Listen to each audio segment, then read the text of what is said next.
ભાભી, તમને છે ને મારી સગાઈમાં ગુલાબી રંગ સારો લાગશે. એવા બધા રંગોથી હવે મારે કાંઈ લેવા દેવા નથી. ભાભી, અમારા ભાઈએ કીધું હોત તો શું તમે ના પાડત? તમારા ભાઈ હોત ને તો આખી વાત જ અલગ હોત. તો સમજી લો ને કે આ ભાઈએ જ કીધું છે. બેનબા, અત્યારે જેના ગીત ગાવાના છે એના ગાઈએ તો? હા, તો મારા જ ગાવાના છે, ગાશો ને? જે નથી કરવાનું એ જ કરવાનું કયો છો, કેમ હા પાડું? તમને તો ખબર છે ને કે હું કેટલી જિદ્દી છું. શું ના પાડ કરો છો? સારું, મારી માં ટાણું આવશે ને ત્યારે જોયું જશે. તો જાય હવે. એક વાત તો સાંભળો, અમે છે ને તમારા માટે પાર્લર બુક કરાવ્યું છે. જેવા મારા ભાઈને ગમતા હતા ને એવા જ તૈયાર થવાનું છે તમારે. શું વાત કરો છો તમે? પાર્લરમાં તૈયાર થવાનું? આ થોડું વધારે નહીં થઈ જાય? કઈ વધારે નહીં થાય ભાભી. અને હા, પ્લીઝ ભાભી, તમારે છે ને સતત સગાઈમાં મારી સાથે જ રહેવાનું છે. સાચે બેનબા, આ તમને જોઈને ઘણીવાર વિચાર આવે છે કે તમે જતા રહેશો તો મારા સુખ દુઃખની વાત હું કોને કરીશ?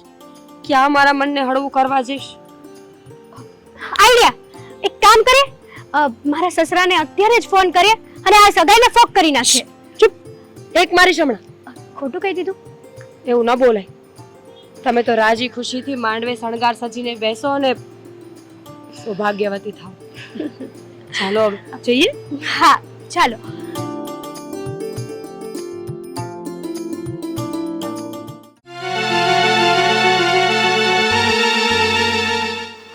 હું શું કહું, આમ તો બધાને કાર્ડની વહેંચણી થઈ ગઈ છે, બરાબર? આ કોનું કાર્ડ બાકી રહ્યું છે? લે, તે વેવાઈને કાર્ડ નથી પહોંચાડ્યું. અરે એ તો તમારે જ આપવા જવાનું હોય ને. તને ખબર છે ને કે મને એ વ્યક્તિ જરાય પસંદ નથી, છતાં પણ એ દીકરીના બાપ છે અને પોતાની દીકરી માટે થઈને ચિંતિત તો હોય જ ને. આપણે એની દીકરી સાથે મારકૂટ કરીએ છીએ, એને હેરાન કરીએ છીએ. ચિંતા કરે છે. એ ક્યાં એવું કહે છે? આ તો તમે ત્યાં જાઓ ને તો સારું લાગે. મારે નથી લગાડવું સારું. હા, આ એની દીકરીને સાચું છું ને એટલું બરાબર છે. મમ્મી, ભાભી આ ઘરમાં પરણીને આવ્યા છે, ભાગીને નહીં. હું ક્યાં કહું છું કે ભાગીને આવી છે? પરણીને આવી હતી, પણ હવે વર વગરની છે અને વર વગરની વહુની જવાબદારી આખી જિંદગી મારા માથે છે. હું તો કહું છું કે એનો બાપ ત્યાં એકલો જ રહે છે, એને રોટલા ઘડવા વાળું પણ કોઈ નથી, તો ત્યાં 2 ટાઈમના રોટલા ઘડીને એના બાપને ખવડાવે અને ત્યાં જ રહે. બસ કરો મમ્મી, બસ કરો. હવે તમે તમારા વિચાર બદલો ને તો સારી વાત છે. આપણે પણ આપણી દીકરીને પારકે ઘરે વળાવવાની છે. હા, વળાવવાની જ છે ને, પણ સાચું કહું ને તો ઓલીના બાપમાં મીઠું જરાય નથી. આપણા ઘરે સુપ્રસંગ છે તો એની આ અપસુકનિયાર દીકરીને પોતાના ઘરે 2 દિવસ લઈ જાય તો આપણો પ્રસંગ તો સારી રીતે પાર પડે ને. મમ્મી, તું તે દિવસે એક શબ્દ પણ નહીં બોલે, એટલું યાદ રાખજે. બાકી તને ખબર છે ને મારી તો હું કેટલો જિદ્દી છું. ખબર છે, હા, બધી જ ખબર છે. આ કાર્ડ તો પહોંચતું કરવું જ પડશે.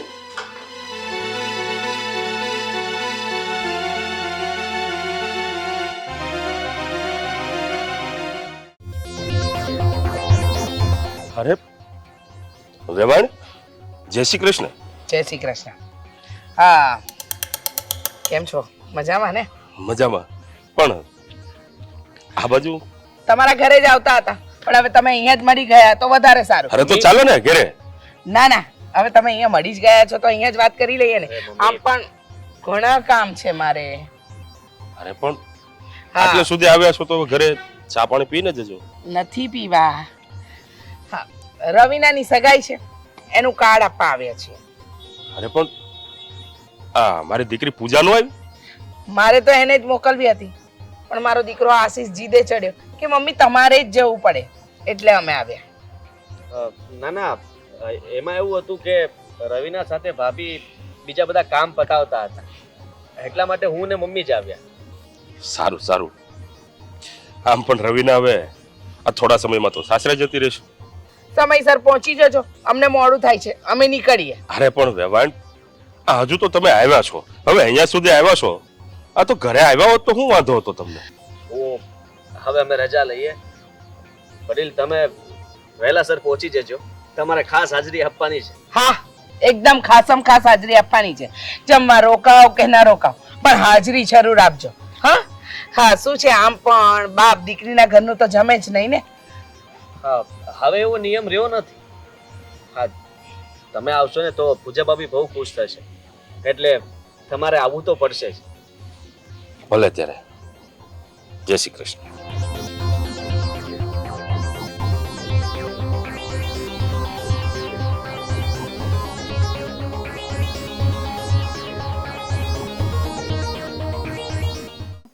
આ મોબાઈલ મૂક ને જેટલી તૈયારી કરવાની છે ને આ 3 દિવસમાં કરી લેજે. પછી કહેતી નહીં કે તૈયારી કરવાની બાકી છે. મમ્મીજી સેજે ચિંતા કરવાની જરૂર નથી. હું આજે રાત્રે બધી તૈયારીઓ કરાવી લઈશ. કેમ તને એકલા તૈયારી કરતા નથી આવડતું? એટલી મોટી નથી થઈ ગઈ તું? બધી જ વાતમાં ભાભીની જરૂર પડે. અરે બિચારા ભાભી છે તારા, થાકી જાય, સૂઈ પણ જવું હોય ને એમને. સાચી વાત છે તમારી બેનબા, તમે જાતે જ તમારી તૈયારી કરી લો. આમ જોવા જઈએ ને તો મમ્મીની વાત સાચી જ છે. નહીં ભાભી, તમે ક્યાંય નહીં જાઓ, ભાભી જ મને તૈયાર કરશે. કઈ સાડી પહેરવાના છો તમે? નક્કી નથી પણ કર્યું. મેં નક્કી કર્યું છે ને મમ્મી, ભાભી છે ને બનારસી ગુલાબી સાડી પહેરશે. ના, એ સાડી એનાથી ન પહેરાય. આ તારા પપ્પા જે જાત્રાએથી લાવ્યા છે ને એ ક્રીમ કલરની સાડી એ પહેરશે. મમ્મી તમે જ વિચાર કરો ને, આ ભાભી હરેક પ્રસંગમાં એક જ સાડી પહેરે છે. હું મારી સગાઈમાં એને એવી સાડી નહીં પહેરવા દઉં. સગાઈ તારી છે કે એની? બેનબા, મમ્મીની વાત સાચી છે અને મને પણ એ ક્રીમ સાડી બહુ જ ગમે છે. એટલે કદાચ ગમે એટલી વાર પહેરીશ ને તો પણ કંટાળો નહીં આવે. કામ પતાવ. ખબર નથી પડતી આ સુપ્રસંગમાં દરેક જગ્યાએ એને પહેલી શું કામ નોતરે છે. આ તારા ભાઈને 2 વર્ષમાં ભરખી ગઈ. ખબર નથી પડતી એ પનોતીને જેટલી દૂર રાખીશ ને એટલું જ સારું છે આપણા માટે.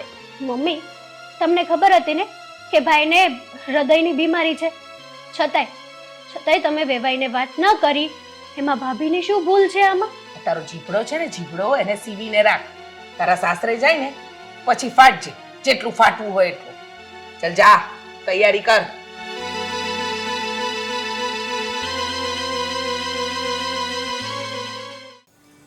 જો આ તારે છે ને વેલાસર આવી જવાનું છે, મોડું નહીં કરતી હો. સારું હાલ. એ છોકરી, અહીંયા શું કરે તું? તારે મહેંદી મૂકવા નથી જવાનું? જવાનું છે ને, પણ આ ભાભી નવરા થઈ જાય પછી જાય. અરે મમ્મીએ ભાભીને સાથે લઈ જવાની ના પાડી છે. ભાઈ આ મમ્મી ક્યારે સમજશે? કદાચ તું આ ઘરમાંથી જાય ને પછી. મને તો છે ને અત્યારથી દુઃખ થાય છે આ બધું જોઈને. તું વિચાર કર ને, આપણે છીએ છતાંય આવું કરે છે તો હું વહી જઈશ પછી મમ્મી તો એની સાથે કેવું વર્તન કરશે? મેં વિચારી લીધું છે શું? કે આ વખતે ભાભીના પપ્પા તારી સગાઈમાં જ્યારે આવે ને ત્યારે એમને કહી દેવું છે કે ભાભીના બીજા લગ્ન કરવાની છૂટ આપી દો. એ બિચારા તો ક્યાં ના પાડે જ છે. આ મમ્મી જો ને, એ બીજે લગ્ન કરવાની ના નથી પાડતા, પણ મમ્મી જો આ ઘરમાં કઈ હક પણ આપવા જોવે કે નહીં. એવું થોડું ચાલે ભાઈ. આપણા ભાઈ બહેનની જેમ એ પણ આ ઘરની વસ્તુઓમાં સરખી હિસ્સેદાર કહેવાય ને. જો હવે તું ઉતાવળ કર, નહીં તો ભાભીનો વારો પડી જશે. આ સગાઈ પછી જો તું મારો ચમત્કાર. એવો તો વળી શું ચમત્કાર કરવાની તું? તારા ભાઈને પણ નહીં જણાવે? તને તો કેવું જ પડશે ને. આ તારા વગર આ ચમત્કાર શક્ય પણ નથી. ચલ, વધારે વિચારવાની જરૂર નથી.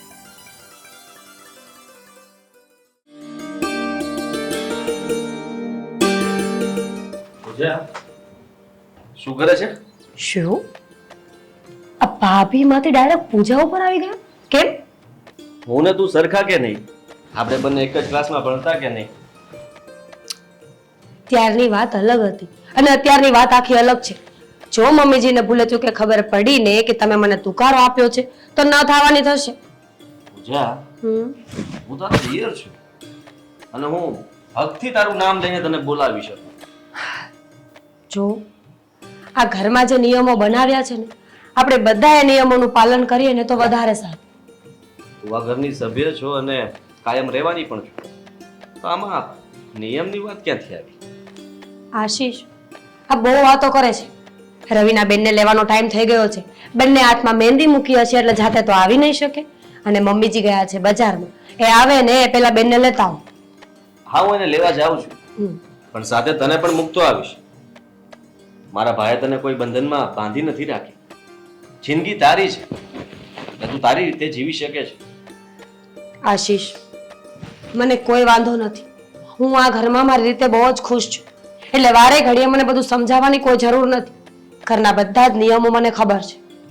હું સમજી શકું છું કે અત્યારે તું શું અનુભવતી હશે. હું તને બધા જ હક આપવા માંગુ છું જે મારો ભાઈ ઈચ્છતો હતો. આશીષ હવે આ બધી વાતોનો કોઈ મતલબ નથી. હું તો એટલું જ ઈચ્છું છું કે બેનનો પ્રસંગ શાંતિથી પતી જાય. હવે વાતો ન કરો ને. જાઓ બેનને તેડી આવો ફટાફટ. મમ્મી આવશે ને તો ખીજાશે. પહેલા તું તૈયાર થા, મારી ગાડીની પાછળ બેસ, આપણે સાથે જ જવાનું છે. કેવી જીત છે આ? કેટલી વાર ના પાડું કે મમ્મીને નહીં ગમે. મમ્મીને ખબર પડશે ને તો આપણો બેયનો વારો નીકળી જશે. પ્લીઝ મારે ક્યાંય નથી આવું. જાઓ તમે. તું મારી વાત નહીં માને. હું તારો દોસ્ત છું કે નહીં? હે ભગવાન આ બધી વાતમાં દોસ્તી ક્યાં વચ્ચે આવે છે? હા છો મારો દોસ્ત તો અચ્છા, આશીષ સમજવાની કોશિશ કર. આશીષ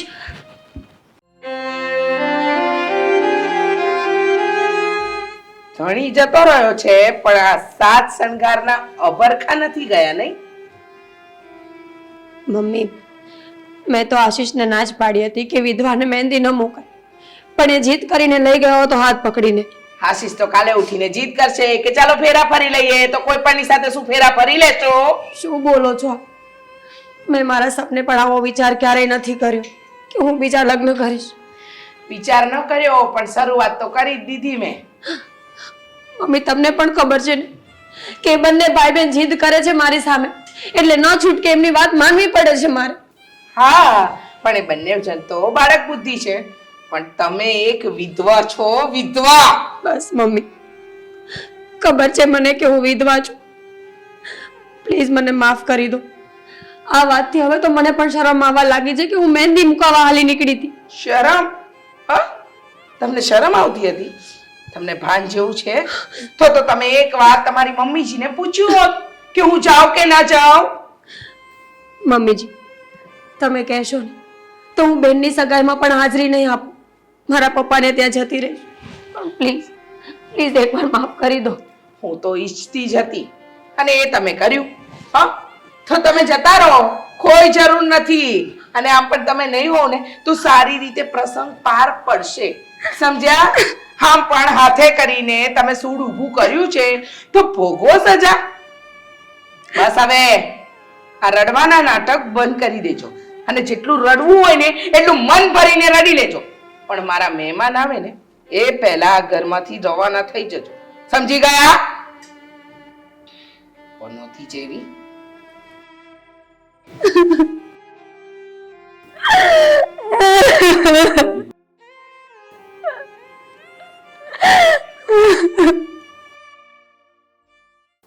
હવે શાંતિ લાગશે. એવું લાગે છે કે પ્રસંગ શાંતિથી પાર પડશે. મમ્મી ભાભી ક્યાં ગયા છે? રોઈ ધોઈને માવતરે ગઈ છે. પણ કેમ મમ્મી? કેમ છું? હા, તમે બંને બુદ્ધિ વગરના છો. હજુ તો તારા ભાઈને ગયે 2 વર્ષ નથી થયા અને ત્યાં તમે લોકો એને પાર્લર, મહેંદી, નવા કપડાની છૂટ આપી દો છો અને એ પણ મને પૂછ્યા વગર. મમ્મી કઈ દુનિયામાં જીવો છો તમે? અરે મારી જ ઉંમરના છે તો શું એમને કઈ મોજશોખ ના હોય? તારી ઉંમરના ભલે હોય પણ છે તો એ વિધવા ને. હું છે ને હમણાં જ મારા સસરાને ફોન કરીને ના પાડી દઉં છું કે મારે આ સગાઈ નથી કરવી. મૂરખની સરદાર, હા ભાભી છે ને બધી જગ્યાએ તારી ભેગી નહીં આવે. ભાભી ભેગા ના આવે તો તમે જજો. આમ પણ તમને બહુ મોટા થવાનો શોખ છે ને. ભાભી ભેગી નહીં આવે ને એટલે એટલા માટે કહું છું કે મારે આમ પણ રવીનાની સગાઈમાં એની કોઈ જરૂર નહોતી. તો સારું થયું કે મહેંદી ના મુકાવી, નહીતર હા લાલ અને કાળા હાથ લઈને ફરતી હોત તો કેવું લાગત લોકોની સામે. મમ્મી મહેંદી મુકાવી હોત તો શું ખોટું કર્યું હોત? એમના પપ્પા શું વિચારતા હશે એનો વિચાર તો ખરો. એનો બાપ શું વિચારે ને એનો વિચાર મારે નથી કરવા. સમજી ગયો? એના બાપને જે વિચારવું હોય ને એ વિચારે કે એની દીકરી વિધવા હતી, વિધવા છે ને વિધવા રહેશે. અને તમે બંને તમારી લવારી બંધ કરો. સમજી ગયા? મને શીખવાડવા બેઠા છે.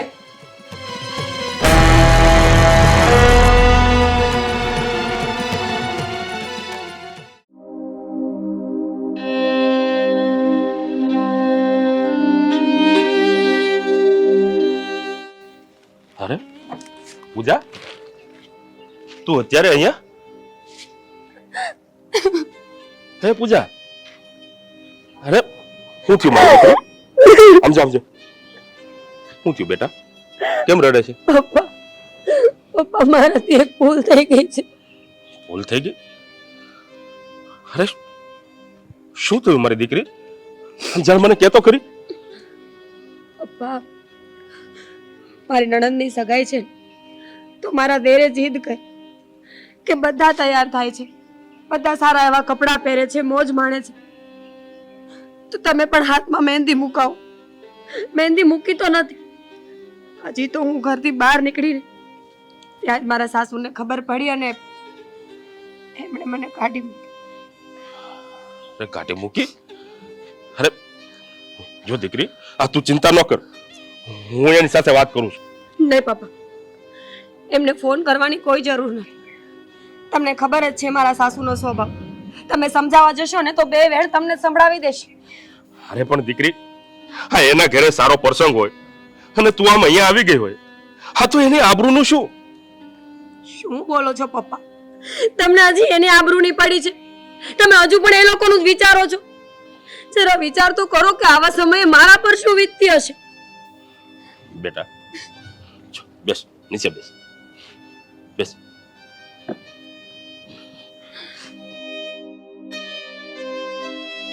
અરે દીકરી, હા મારાથી વિશેષ તને કોણ સમજી શકે?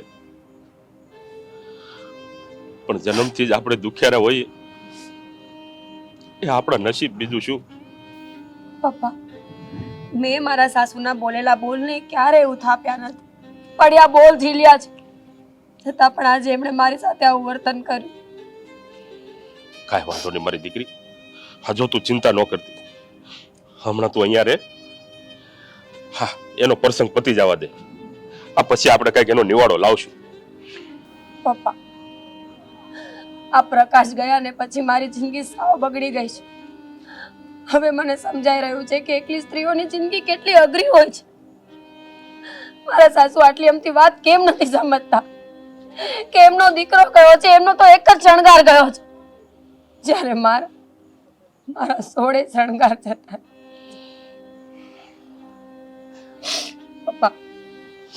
પપ્પા હું એમને કેવી રીતે સમજાવું કે જેટલું દુઃખ એમને લાગે છે એટલું જ મને પણ લાગે છે.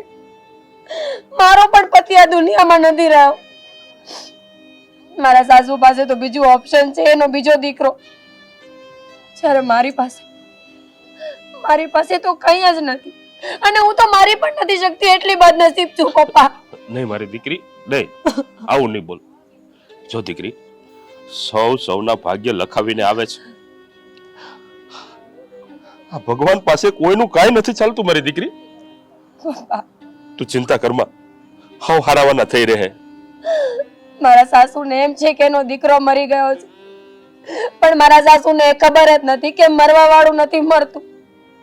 એની પાછળ જે બચી જાય છે ને એ મરી જાય છે. એ જીવતા જીવ ક્યારે જીવી પણ નથી શકતા અને મરી પણ નથી. બસ મારી દીકરી, બસ. હવે વધારે તું રડીશ નહીં. મારું કાળજું કંપી ઉઠે છે બેટા, આ તારા આહુડા જોઉં છું ને. ભવીના, દરવાજો ખોલ ને, બહાર આવ. તું કઈ હવે નાની નથી કે આવી જીદ કરે તો ચાલે. નહીં મમ્મી, આ દરવાજો નહીં ખુલે. આ દરવાજો ત્યારે જ ખુલશે જ્યારે ભાભી આ ઘરમાં પાછા આવશે. રવિના મારી વાત સાંભળ, હું ભાભીને લેવા જ જાઉં છું, તું બહાર આવ. હા, જાતે કરીને તમારે હાથે કરીને જમાવવું હોય ને તો કરો છી, બીજું તો શું. મમ્મી તમને નહીં સમજાય. અત્યારે કદાચ મોટો ભાઈ જીવતો હોત ને તો એને કેટલું દુઃખ થાત. કે જીવતો હોત ને તો આજે આવી નોબત આવી જ ન હોત. સમજો છો છતાંય તે તમને આટલું હેરાન કરીને મળે છે શું મમ્મી? મમ્મી વિચાર કરો ને, કાલે સવારે મારા સાસરિયામાં મારી હારે આવું કરશે તો તમે શું કરશો? આજે બોલ, આજ પછી આવું કંઈ પણ બોલતી નહીં. આ બધું તારા ભલા માટે કરું છું, સમજી? અને તારી સગાઈ પછી આશીષ જઈને એને તેડી આવશે. વાહ, 2 દિવસ પછી પાછા અહીંયા લાવવા છે તો પછી અત્યારે શું વાંધો તમને? હું અત્યારે જ એમને તેડવા માટે જાઉં છું. તારે આવું છે રવિના? મમ્મી તો કઈ સાથે આવવાની નથી, ખબર છે મને. રવિના હવે ઘરની બહાર નહીં છે ને તું તેડવા જાય છે ને તો તું ત્યાં જ રહેજે, પાછો ના આવતો. એ વિધવા છે એટલો જ એમનો વાંક છે ને, બાકી તો કોઈ ખામી નથી ને એનામાં. બીજી ખામી હોત ને તો એ આ ઘરમાં જ ન હોત. અરે મારે આ ઘરના મંગળ પ્રસંગને અપસુકન્યા નથી બનાવવો ને, એટલે જ એને એના બાપના ઘરે રવાના કરી છે. તો પછી આ સગાઈમાં ભાભી હાજર હશે અને કેવી રીતના હશે ને એ મારે જોવાનું છે. વાહ, રહ્યો ને બહુ મોટો જાદુગર, તો ચલાવ જાદુ.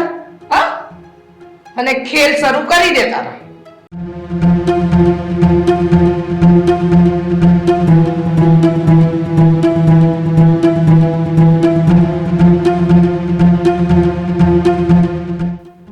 ભાભીને લેવા જાઉં છું.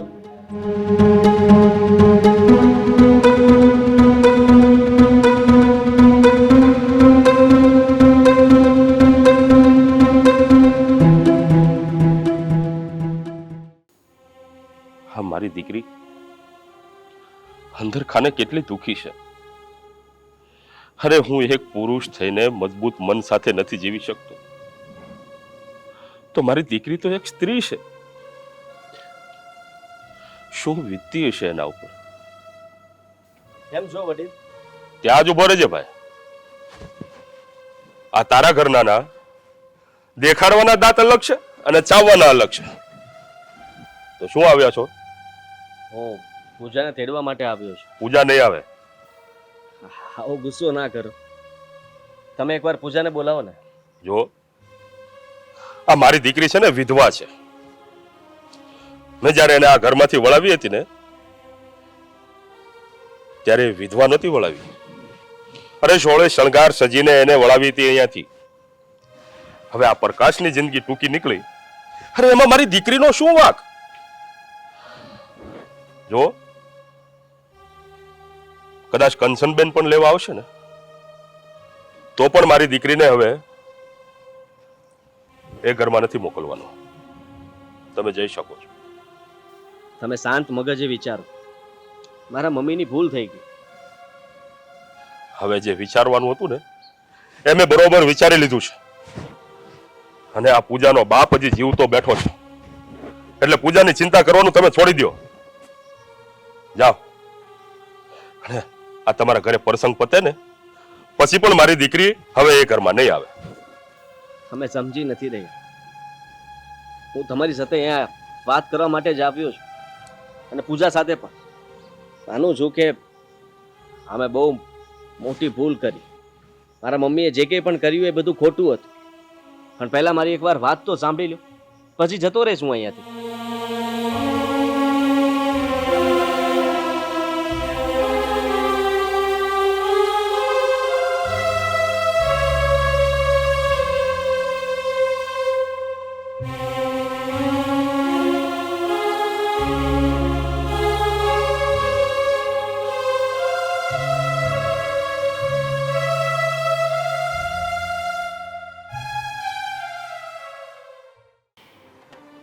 ફોન લગાડ ને ભાઈ ને, હજી સુધી આવ્યો કેમ નહીં?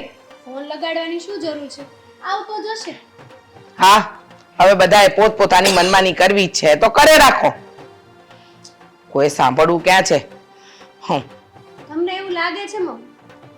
હા, બધું મને જ લાગે છે ને, બાકી તમે બધા તો બધું સારું ને સાચું જ કરો છો. કાલે ઘરમાં મહેમાન હશે અને તારો ભાઈ એના ભાભીના પગ પૂજતો હશે. મૂર્ખના સરદારો ભેગા થયા છે. મમ્મી, તમને એવું નથી લાગતું કે આ છેલ્લી ઘડીએ બધું તમે જ બગાડ્યું હોય? હા, બધું હું જ બગાડું છું.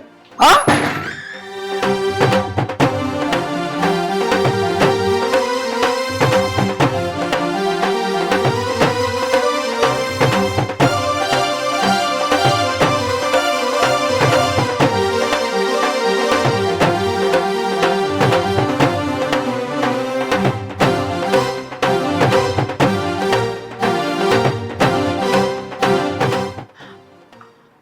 આશીષ,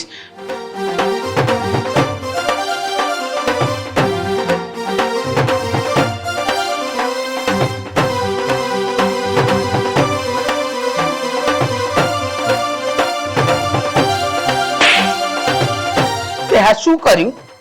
હા, ભાન છે તને? બરાબર ભાન છે. પૂજા વિધવા હતી એ જ વાંધો હતો ને તમને. એટલે જે કામ તમારે કરવાની જરૂર હતી એ કામ મેં કર્યું છે. કારણ કે એ વિધવા હતા તો એના બીજા લગ્ન પણ તમારે નહોતા કરાવવા. અને આ ઘરમાં કામવાળી તરીકે તમારે એને રાખવી હતી. કોઈ સારા પ્રસંગ આવે તો એને આ ઘરમાં નહીં રહેવાનું. અને તમારી સેવા કરવા માટે એને આ ઘરમાં તમારે જોઈતી હતી. લો, એટલા માટે મેં લગ્ન કરી લીધા. પૂજા ભાભી આ ઘરમાં ભાભી તરીકે જ આવ્યા હતા ને, તો પછી આ ઘરમાં એ ભાભી તરીકે જ રહેશે, આશીષભાઈના પત્ની બનીને. જો બેન, આ મારી દીકરી તમારા આંગણે સુખી જ છે. પણ આ છોકરાઓએ જ્યારે આ નિર્ણય લીધો ને, ત્યારે મને ખબર પડી કે તમારું ઘર ને તમારા પરિવાર કેટલો સંસ્કારી છે. મમ્મી, પ્લીઝ તમે મને ખોટી ન સમજો. હું પણ માણસ છું, મને પણ જિંદગી જીવવાનો અધિકાર છે. હું માનું છું કે તમારા દીકરાના ગયાનું તમને દુઃખ છે, પણ મારી પાછળ પણ આવડી લાંબી જિંદગી પડી છે એનું શું? અને આમ આ આશીષે મને તમારા દીકરાના સમ ના આપ્યા હોત તો હું લગ્ન માટે ક્યારેય હા ના પાડું. છેવટે મેં એવું વિચાર્યું કે મારા ઘરમાં રહેવાનું મને એક હક મળી જશે. હવે જો તમે મને વારે ઘડીએ ઘરની બહાર નહીં કાઢી મૂકે ને મમ્મી, રહેવા દેશો ને સારા પ્રસંગમાં સાથે? બોલો. આશીષ, આજે તે જે પગલું ભર્યું ને એ બહુ ખોટું. ખબર છે તને, આપણે આ સમાજની વચ્ચે રહીએ છીએ. એ લોકોને શું જવાબ આપીશું? મમ્મી, આ સમાજ તમને ક્યારે કહેવા આવ્યો કે દિયર વટું કરી નાખો એટલે ઘરની મૂડી ઘરમાં સચવાઈ જાય? હા બેન, અમારા અહીંયામાં આ વાત ઘણા સમયથી હતી, પણ વોટ ઉપર ક્યારેય ન આવી. અંકલ, તમે ચિંતા ના કરો. કાલે આ ઘરમાં એક દીકરીની સગાઈ નહીં થાય, 2 દીકરીઓની સગાઈ થશે, એ પણ પૂરા સમાજ સામે. જુઓ ભાઈ, હું થોડી સ્વાર્થી બની ગઈ હતી. મારા બંને બાળકોના પ્રેમમાં આંધળી થઈ ગઈ હતી. એ ભૂલી ગઈ કે પૂજા વહુ તરીકે એની દરેક ફરજ બરાબર નિભાવતી હતી. બસ મને મારો સ્વાર્થ દેખાયો. પણ આજે મને લાગે છે કે મારા બંને બાળકોએ પૂજા માટે સાચો નિર્ણય લીધો છે. એ હંમેશા મારી સેવા કરતી રહી, પણ હું એને વિધવા કહીને અપમાનિત કરતી રહી. વિચાર્યું નહીં કે એ પણ તો કોઈકની દીકરી છે ને. ભગવાને મને દીકરી આપી છે. જો કદાચ મારી દીકરી સાથે ક્યારે આવું થાય તો એક મા તરીકે મારા દિલ પર શું વીતે? બની શકે તો તમારા બધાની ગુનેગાર છું, માફ કરજો. ના ના બેન, હવે જાગ્યા ત્યાંથી હવા. બેટા, હવે મારા કાળજે શાંતિ થઈ હો. અને આ ઉપર બેઠેલા પ્રકાશને પણ ગર્વ થતો હશે આ એના ભાઈના નિર્ણય ઉપર. મમ્મી, વિધવા થવું એ કોઈની પસંદગી ના હોય. કુદરત સામે કોઈ દિવસ કોઈનું ચાલ્યું છે? પૂજાએ તમને પૂછ્યા વગર કોઈ નિર્ણય લેવા નહોતી માંગતી. આશીષ, મેં ક્યારેય વિચાર્યું નહોતું કે તમારા મોટા ભાઈના ગયા પછી મારા જીવનમાં કોઈ નવો રંગ આવશે, પણ તમે આજે સાબિત કરી બતાવ્યું છે કે માણસ ધારે તો કંઈ પણ કરી શકે છે. મારી બેરંગ જિંદગીને રંગ પૂરવા માટે હંમેશા તમારી આભારી અને ઋણી રહીશ.